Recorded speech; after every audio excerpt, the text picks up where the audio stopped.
Chapter 2, Part 2, Spoiled. I know Nutwit has a point. I've become a creature of habit, spoiled after a stretch of being my own dog. For a long time I was Bob the Beast, cunning and streetwise. As a stray, I lived off leftovers at the mall while Snickers dined on her fancy pants kibble. Man, how I love that cotton candy stuck to the floor, the unexpected UFOs, the ends of ketchup covered hot dogs scattered under the bleachers like, I don't know, big toes or something. Ivan offered to share his gorilla food with me, and Stella and Ruby were always ready to pass along a carrot or an apple, but I refused. I needed to stay in shape, stay tough, stay true to my wild nature. Okay, so maybe every now and then I'd sneak a banana chunk from Ivan's breakfast. But then things changed. I became civilized, domesticated, a pet. Don't get me wrong, there are definitely some perks. Julia, who's an artist, painted my name on a food bowl. She gave me this wonderful mushy blanket, and the kind where you can bed Boogie forever till it's squished to perfection, and you can curl up just so. I love that blanket, but I simply cannot sleep without Not Tag, Ivan's raggedy old toy gorilla.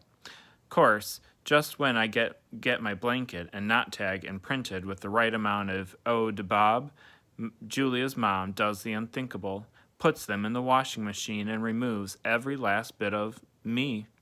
There are other indignities I tolerate.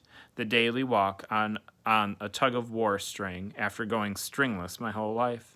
The attempts to train me, like that'll ever happen. The kisses and cuddling. Well, the cuddling's okay, I suppose. But the kissing I just don't get. If you want to kiss your dog, why not just give him a big old lick on the face and be done with it? Anyway, so what if I've gotten a little spoiled, a tad softer on the edges? There's a difference between being soft and being afraid, being a coward. Another confession. Too bad I know the truth. I'm both. Cricket bully. When Julia returns from walking her charges, I race over and give her a good old Bob-style hello, lots of yipping and twirling, followed by some attempts to jump into her arms. Humans love that stuff. Julia looks at me sternly and says, "Robert, down." I leap some more because I'm determined to convince her I'm incorrigible, untrainable. It's part of my charm, my bobliness. "Down," she says again. From her coat pocket, she pulls out a little metal clicker along with some treats. I hate that clicker. It's meant to help train me, but it's like a cricket bully. Here's the theory. I do something right, Julia clicks, gives me a treat. The clicks tell me when I'm behaving, and the treats reinforce it. If that happens enough, before your very eyes, I'm supposed to transform into a good dog. Well, I ain't that easy. "Down, Bob," Julia tries again. I want a treat, but not enough to cave, so I opt for a play bow, a compromise. Julia sighs. You are definitely a challenging student. To my annoyance, she puts the treat back in her pocket. I think Julia may be on to me. Trust. A while ago, Julia got it into her head that I need to improve my manners. We went to a dog training class. I wasn't really into the whole sit and stay and do the tango stuff. The worst command of all, the truly inexcusable, only a human could come up with it order, leave it.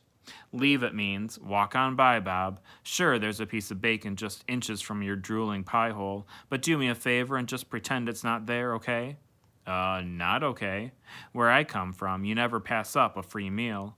UFO drops to the carpet, it's mine, and I'll be chowing it down before you can say, "Where the heck is my meatball?" Within minutes, I was accused of being an undermotivated student, which is totally unfair. I am highly motivated. Just show me some cheese, please. Anyways, I may or may not have been a little unruly. Class clown stuff, tail spinning, a little random peeing, some zoomies, just for show. "Class, you see that crazy dashing around he's doing?" said the teacher, pointing at me with an accusing finger. "We call that frantic random activity period." She pulled Julia aside. "He's a smart dog," she said, "but he's messing with you." Which was true, but I hated getting caught in the act. I thought I was more subtle. "Bob needs to know who's boss," said the teacher. "He needs you as a pack leader." Give him some time. I see a lot of this in former strays. Takes them a while to trust people. Like forever in my case. As we left the class early, I yelled, "So long, suckers," to my classmates. Couldn't help rubbing it in, just a little. My car thing. I suppose the real reason for the training stuff isn't my bad manners, although they leave a bit to be desired. It's my car thing. I've always had a hang-up about cars and trucks. Also, riding lawnmowers, go-karts, anything with 4 wheels, an engine, and a driver. Don't like 'em. Don't want to ride in 'em. Don't want anything to do with 'em. These co-pilot dogs with their heads hanging out the window, flying their drool flags, boneheads. First of all, it ain't safe. And second of all, bad stuff can happen after you climb into a car. Take it from me. When Julia and George and Sarah realized I had transportation issues, they tried to lure me into the back seat of their car with treats. But you'd be surprised how stubborn I can be. I yelped so loud the neighbors came running out to see what was happening to the poor little doggy. Score 1 for the poor little doggy. Click. That's when they started clicker training me. Click, here's a treat. Come closer to the car, Bob. Click, here's a treat. Watch while I open the door, Bob. Click, here's a treat. Come right up to the seat, Bob. Click, here's a treat. Come on in, Bob.